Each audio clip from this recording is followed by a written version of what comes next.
hari ini melangkah menuju ke jenjang pernikahan.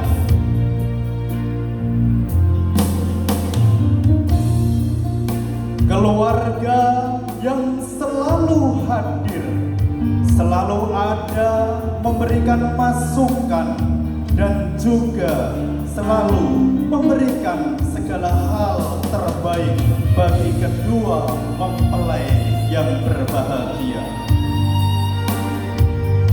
Kiranya hari ini mereka menjadi saksi di mana hari ini beratus-ratus mata memberikan doa kepada kedua mempelai agar senantiasa menjadi pasangan yang selalu berbahagia sampai maut memisahkan.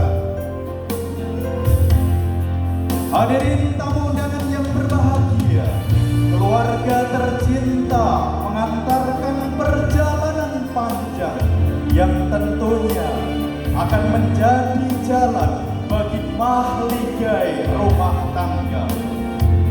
Sesaat lagi yang akan dijalani oleh kedua mempelai Adinda Nurul Vita Indah Sari dan Ananda Bima Ditya Budi Saputra.